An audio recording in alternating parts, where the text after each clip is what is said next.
پر آج اکثریت میں ہونا چاہیے تھا اب سے 1200 سال پہلے. اقلیت میں ہے کیوں؟ یہ پورا ملک تاریکیوں سے روشنی میں آنے کے لیے اس کو صرف 5 سال کی ضرورت ہے، اس سے زیادہ نہیں. ارے 1:4 کا ریشیو ہے. صرف ان 4 گنوں سے لڑنا نہیں ہے، ٹکرانا نہیں ہے، اسے محبت کرنی ہے اور محبت کا پیغام دینا ہے. پھر پورا ملک اسلام کی آغوش میں ہو گیا.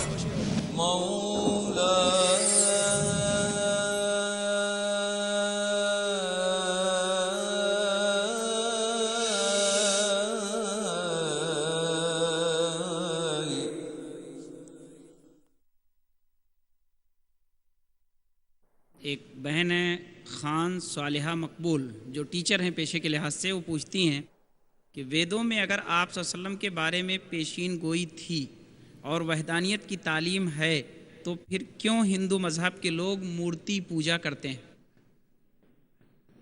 وید ہندوؤں کے گھروں میں نہیں ہوتے.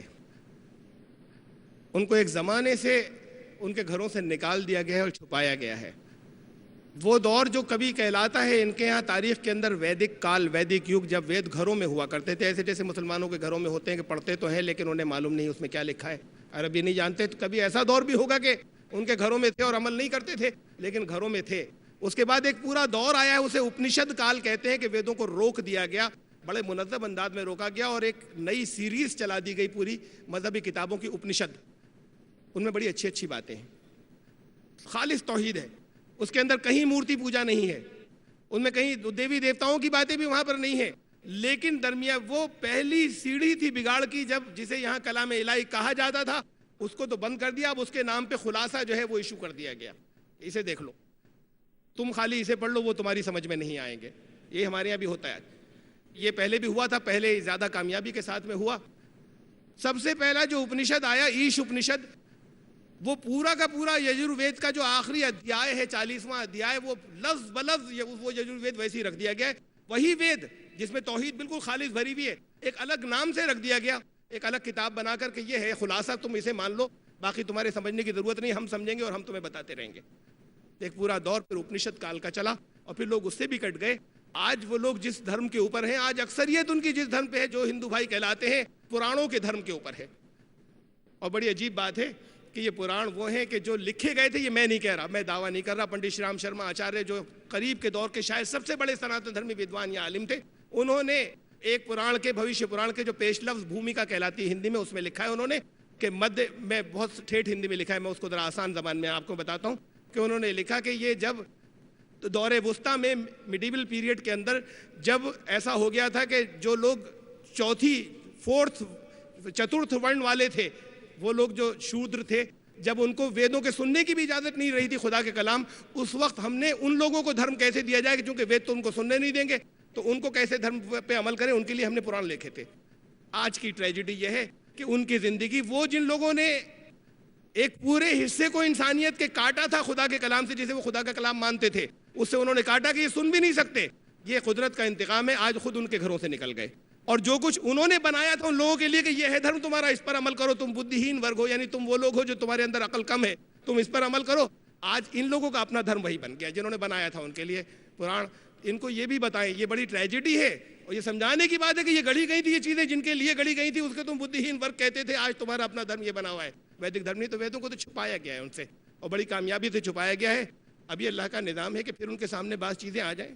ہماری ایک بہن مسیرہ خانم جو ابھی اسٹوڈنٹ ہیں، وہ سوال کرتی ہیں کہ اگر ویدس اور پرانس میں اسلام سے ملتی اتنی ساری باتیں ہیں تو کیا یہ ضروری نہیں کہ ہندوؤں کی سنسکرت سیکھیں، اور کیا سنسکرت زبان سیکھنا دعوت کے کام میں مسلمانوں کے کام آئے گا؟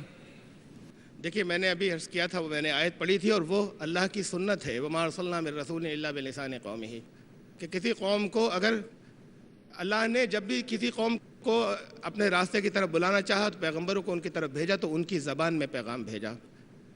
آپ کو بہت اچھی اردو آتی ہو، بہت اچھے عربی کہ آپ لہجے کے اندر تقریر کر سکتے ہوں، اور اردو کو بہت پسند کرتی ہے بہت بڑی تعداد، کہتے ہیں بڑی اچھی غزل ہے، سنتے ہیں، اشعار سنتے ہیں، مزہ آتا ہے، تعریف کرتے ہیں، کہتے ہیں بہت میٹھی زبان ہے.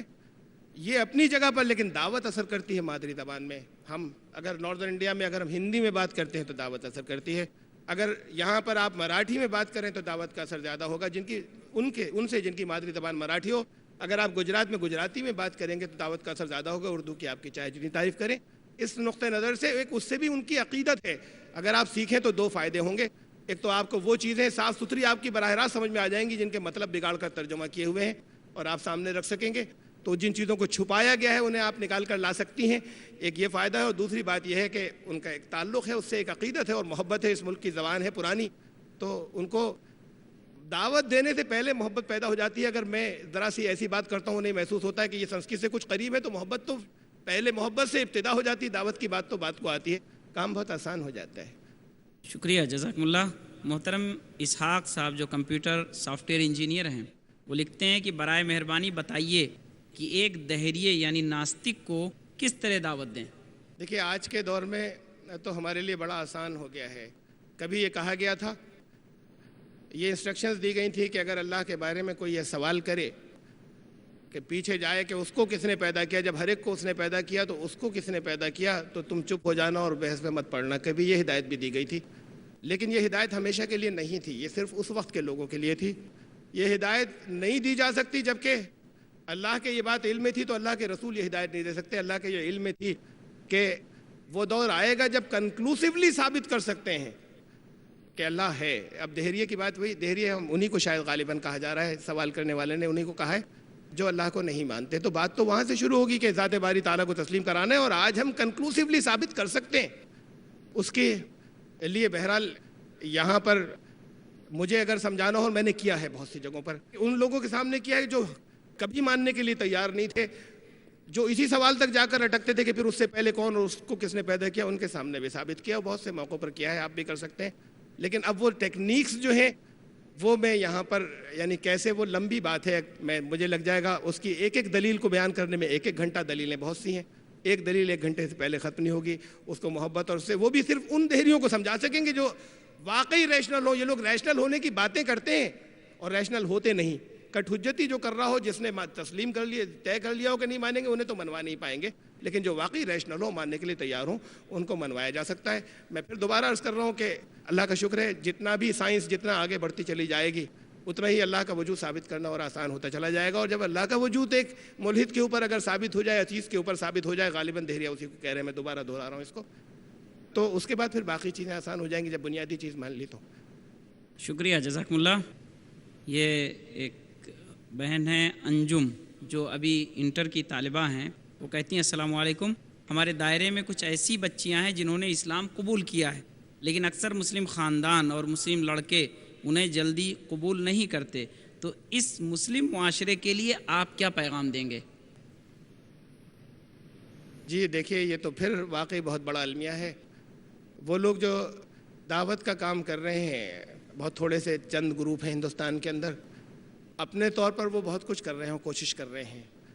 مجھے آپ اطلاع دیں تو میں بھی کوشش کروں گا. یہاں پر اگر آپ, میرا خیال ہے ڈاکٹر ذاکر نائک کو بتائیں, عارف کو بتائیں, تو وہ بھی یقیناً مدد کریں گے اور کوشش کریں گے. اور کچھ اور میں ریفر کر دوں گا ان لوگوں کو جو فیلڈ میں دعوت کا کام کر رہے ہیں, وہ بھی کریں گے. لیکن بات پھر اس جگہ آتی ہے کہ سب کے مسائل حل نہیں ہو پائیں گے ایسے. اصل میں مسائل تو جب ہی حل ہوں گے, یہ اسلام جب پارٹ میں آتا ہے, جب ایسے ہول ہم اس کو نہیں مانتے تو بڑے مسائل آ جاتے ہیں. ایسے ہول ماننے کا تو مطلب یہ ہے کہ آپ سب کھڑے ہو جائیں دعوت کے کام کرنے کے لیے, اور ہندوستان کے سارے مسلمان ہو جائیں. اور کھڑے ہو جانے کا مطلب میں پھر دوہرا دوں, آپ کو اپنے دکانوں کے شٹر نہیں گرانے پڑیں گے, اپنے جاب سے چھٹیاں نہیں لینی پڑیں گی. دعوت تو ایک نیچرل پروسیس ہے. چلتے پھرتے کوئی ملے تو آپ چند باتیں انہیں بتائیے, جو آپ کے ملنے والا ہے انہیں بتا دیجیے. اگر سارے لوگ ہندوستان کے کرنے لگیں تو یہ مسئلہ نہیں آئے گا. جب لوگ ہی آ جائیں گے, سارے اسلام قبول کر لیں گے, وہ مان لیں گے, تو پھر یہ مسئلے کھڑے نہیں ہوں گے. یہ مسئلے تو اس وقت تک ہیں. اور بہرحال یہ سوال آیا ہے تو یہ تعزیانہ ہے ان تمام حضرات کے لیے جو یہاں پہ موجود ہیں. کم از کم ان کے کانوں تک تو یہ بات پہنچی کہ اس میں تھوڑا سا درد اس کا شامل ہو, اور ذرا سا اس بات کی طرف دھیان دیں اور توجہ دیں کہ ان کے مسائل کو حل کرنے کی کوشش کریں. جو یہاں کی بچیاں, ان کے مسائل یہیں اسی شہر میں حل ہونے چاہیے, کسی اور سے کہنے کی ضرورت پیش نہیں آنی چاہیے. اور آپ سب کی ذمہ داری ہے, خالی ڈاکٹر ذاکر نائک کی ذمہ داری نہیں, جتنے لوگ یہاں پہ موجود ہیں سب کی ذمہ داری ان مسائل کو حل کیجیے. جزاکم اللہ. ایک سوال آیا ہے کہ آپ نے 1:4 کا ریشیو بتلایا, امید کی ہر بھائی بہن دعوت کا کام شروع کر دیں گے. کچھ لوگ نان مسلمز کو قرآن دیتے ہوئے ڈرتے ہیں, ان کے لیے آپ کی کیا نصیحت ہے؟ کہ ڈر کس وجہ سے ہوتا ہے؟ اگر ڈر اس وجہ سے ہے کہ اس کی بے حرمتی ہوگی, تو اللہ کے رسول صلی اللہ علیہ وسلم نے جب دعوتی خطوط روانہ کیے مختلف والیان رسالت کو، مختلف بادشاہوں کو، ان سب کے اندر کم از کم ایک قرآن کی آیت ہوتی تھی، وہ سب اللہ کے نام سے شروع ہوتے تھے۔ تو رسول اللہ صلی اللہ علیہ وسلم کی سنت موجود ہے کہ اس لیے ان چیزوں کو لکھنے سے نہیں رکے کہ کہیں ان کی بے حرمتی نہ ہو، اور کم از کم ایک موقع پہ ہوئی۔ اللہ نے یہ بھی دکھا دیا تاریخ کے اندر کہ کم سے کم ایک موقع پہ تو بے حرمتی بھی ہوئی کہ نام مبارک جو ہے وہ چاک کر دیا گیا، کسریٰ نے چاک کر دیا۔ جب سنت رسول اللہ یہ ہے کہ بھیجا تک جا سکتا ہے، تو آپ کاؤنٹ پر کوئی اور وجہ ہو تو مجھے نہیں معلوم، اس کاؤنٹ پر کم از کم کوئی تکلف نہیں ہونا چاہیے۔ اور یہ میں دوسرا آپ کو یقین دہانی کرا دوں اور اطمینان دلا دوں کہ یہ وہاں تو ہو سکتا تھا جہاں کسریٰ نے جو کچھ کیا، کسی اور جگہ تو ہو سکتا ہے، ہمارے ہندوستان میں نہیں ہوگا۔ بڑی قدر کرتے ہیں، بڑی عزت کرتے ہیں، آنکھوں سے لگاتے ہیں، سر پر رکھتے ہیں، اور جتنی عزت اور جتنا احترام آپ کرتے ہیں، اگر آپ بتا کر دیں کہ ذرا احترام سے رکھنا، بے برکتی ہو جائے گی، اس سے تو نقصان سے بھی بہت ڈرتے ہیں کہ بڑا نقصان ہو جائے گا، یعنی کہ ویسے بڑی عزت کرتے ہیں اور احترام کرتے ہیں، اور احترام سے ہی لیں گے، اور جتنے احترام سے آپ اپنے یہاں رکھتے ہیں اس سے زیادہ احترام سے اپنے یہاں رکھیں گے۔ ان کا مزاج ہی ہے بھائیوں کا، تو اس کاؤنٹ پر بھی ڈرنے کی ضرورت نہیں ہے۔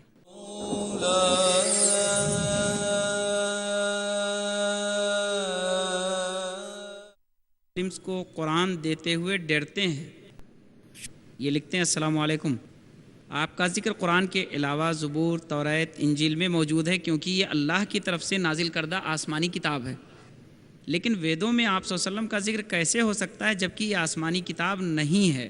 اگر ہے تو واضح فرمائیں۔ دیکھیے، توریت، زبور، انجیل قرآن کے علاوہ صرف یہ آسمانی کتابیں نہیں ہیں۔ یہ تصور بعض مسلمانوں کا ہے اور غلط ہے کہ اللہ کی طرف سے صرف 4 کتابیں نازل ہوئیں۔ جیسے قرآن کریم نبیوں کے ناموں کی انسائکلوپیڈیا نہیں ہے، اس میں کچھ انبیاء کا ذکر ہے اور باقی انبیاء کا نہیں ہے، ایسے ہی نمایاں طور پر ان 4 قرآن سمیت 4 اللہ کی کتابوں کا ذکر ہے، لیکن صرف 4 کا نہیں ہے، کم از کم ایک کتاب کا تو اور ذکر ہے، واضح بالکل براہ راست۔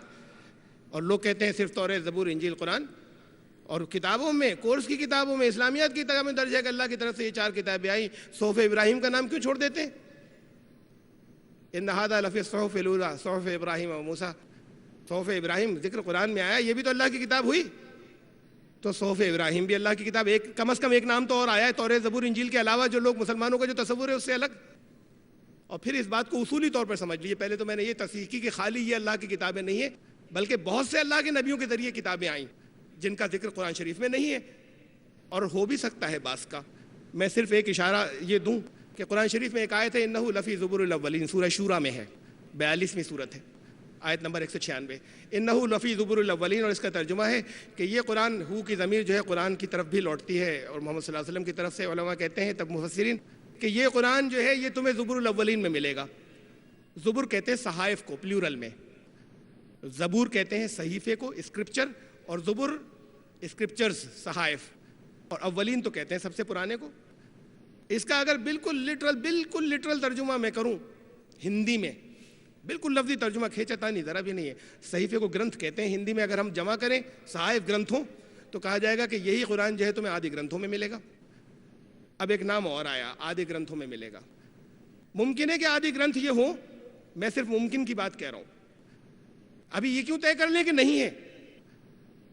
اگر اس کے اندر محمد رسول اللہ صلی اللہ علیہ وسلم کی پیشین گوئیاں ہیں تو وہ توریت، زبور، انجیل سے نقل نہیں ہوئی، اس لیے کہ اس بات کے اوپر یہ وید قدیم ترین ہے یا نہیں ہے مذہبی کتاب، اس پر اختلاف رائے ہو سکتا ہے، اس پر کوئی مت بھید نہیں ہے، کوئی ڈیفرنس آف اوپینین یا اختلاف رائے اس بات کے اوپر نہیں ہے کہ قدیم ترین میں سے یقیناً ہے، توریت، زبور، انجیل سے یقیناً پرانے ہیں، تو توریت، زبور، انجیل سے تو نقل نہیں ہوئی وہ۔ میں ایک اور احتیاط کے ساتھ میں کہوں، کم از کم اتنا حصہ معنن ضرور الہامی، اگر لفظاً نہ بھی ہو تو، الفاظ میں ممکن ہے کوئی لفظ ادھر کا ادھر ہو گیا ہو، لیکن معنن کم سے کم اتنا حصہ ضرور الہامی، جیسے معنن ہی توریت، زبور، انجیل بھی الہامی ہے، لفظاً تو ہے نہیں، اس لیے کہ آج بھی ان کے جو قدیم ترین قلمی نسخے ہیں وہ حضرت عیسیٰ، حضرت موسیٰ اور ان انبیاء کی زبان میں ہی نہیں ہے، عبرانی اور لاطینی زبان کے اندر ہے، ہیبری اور لیٹن میں ہے، تو معنن ہی الہامی ہے وہ، اور رسول اللہ صلی اللہ علیہ وسلم کے دور میں بھی وہ معنن ہی الہامی تھی، لفظاً الہامی نہیں تھی۔ اس کے بعد قرآن ہی کہتا ہے فیہا ھدی و نور، ان میں ہدایت اور نور آج بھی ہے۔ ایسے ہی ہم یہ تو کم از کم اوریجنل زبان میں تو ہیں، لیکن پھر بھی ہم یہ اتنی اور احتیاط کر لیں کہ معنن اتنا حصہ ضرور الہامی ہے جتنا محمد رسول اللہ صلی اللہ علیہ وسلم کا، جتنا حضور کی خبروں کا ذکر ہے، اور اگر کسی کتاب کا کچھ حصہ الہامی ہو سکتا ہے تو ممکن ہے کچھ حصہ اور بھی ہو. صحیح ترین اللہ کا کلام، محفوظ ترین وہ تو یا مکمل محفوظ تو صرف قرآن ہے، لیکن بہت سی اس کے بارے میں تو ماننا ہی پڑے گا کم از کم اتنا حصہ ضرور الہامی، ورنہ کہاں سے آیا؟ تو یہ مت طے کر لیجئے کہ نہیں ہے، اگر ثبوت ملے تو مانے، ورنہ یہ کوئی ایمانیات کا جز نہیں، نہ ملے تو نہ مانے. جزاکم اللہ.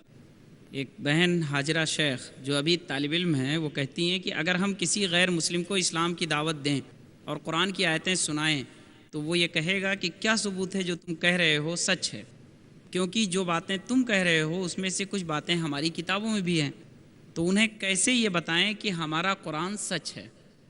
دیکھیے قرآن شریف یہ دعوت دیتا ہے پچھلی قوموں کے لوگوں کو بلانے کے لیے کہ آؤ ہمارے تمہارے بیچ جو کامن ہے، جو مشترک ہے، جو یکساں ہے، آؤ اس پر تو اکٹھے ہو جائیں، اور وہ یہ کہ ہم ایک اللہ کی عبادت کریں گے، بندگی کریں گے، اس کے ساتھ کسی کو شریک نہیں ٹھہرائیں گے، اور ہم میں سے آپس میں ایک دوسرے کو بھی ہم اپنے رب نہیں بنا لیں گے.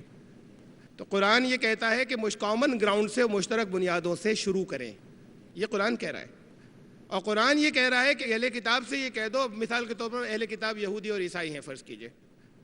یہودی اور عیسائی کون ہے؟ جو محمد رسول اللہ صلی اللہ علیہ وسلم کو یا قرآن کو اللہ کا کلام نہیں مان رہے. انبیاء کو تو مانتے ہیں، کتابوں کو تو مانتے ہیں اللہ کی طرف سے آئی ہوئی، آخری کتاب اور آخری رسول کو نہیں مان رہے. تو قرآن ان سے کہہ رہا ہے کہ وہ لوگ جو آخری کتاب کو نہیں مانتے اور جو آخری رسول کو نہیں مان رہے، ان سے یہ کہو کہ جتنے حصے کو مانتے ہو، ابھی چاہے آخری کتاب کو نہ مانو، ابھی چاہے آخری رسول کا نہ مانو، کم از کم اتنے کو تو مانو کہ وہ تمہارے یہاں بھی اور ہمارے یہاں بھی ہے کہ ہم ایک اللہ کی عبادت کریں گے، وہ غائب نہیں ہوا ہے تمہارے یہاں سے. آؤ یہیں سے شروع کریں. قرآن نے وہاں سے ابتدا کرنے کو کہا ہے، وہاں رکنے کو نہیں کہا ہے. شروع جب بھی ہم کامن گراؤنڈ سے کرتے ہیں تو ہمیشہ بہت فائدہ ہوتا ہے. یہ اصول ہر جگہ یکساں ہے، مسلمانوں کے لیے بھی یہ اصول جو ہے یہ قابل عمل ہے، اور تجربہ کیا ہوا ہے کہ اگر ہم مشترک بنیادوں سے شروع کریں جہاں پر اختلافات ہوں تو فائدہ بہت ہوتا ہے. پھر ان چیزوں کے اوپر جو اختلافی ہیں بات کرنا آسان ہو جاتا ہے. تو جب آپ مشترک بنیادوں سے شروع کریں گے تو میوچل کانفیڈنس پیدا ہو جائے گا، باہمی اعتماد پیدا ہو جائے گا. اس کے بعد پھر ان چیزوں پہ بات کرنی ہوگی اور انہیں دعوت دینی ہوگی، بتانا ہوگا کہ سچ یہ ہے اور حق یہ ہے. اور قرآن شریف کو تو حرف بحرف وہ اللہ کا کلام ہے، یہ ثابت کرنے کی بہت دلیلیں موجود ہیں، کتابیں موجود ہیں. میرا خیال ہے کہ مجھے آپ نے سوال کیا شاید بتانے کی ضرورت نہ پڑے. بہت کتابیں موجود ہیں، بہت لٹریچر موجود ہے، بہت مواد موجود ہے جو آپ کو یہاں مل جائے گا کہ قرآن کو آپ ثابت کر سکیں کہ لفظ لفظ پورا کا پورا اللہ کا کلام ہے. تو بات کو جب وہ اتنے حصے کو مان لیں جتنا مشترک ہے، پہلے مان لیں. اور کتنا حصہ مشترک ہے؟ اگر مشترک ہے اتنا حصہ کہ ایک ہی اللہ ہے، کوئی دوسرا نہیں ہے.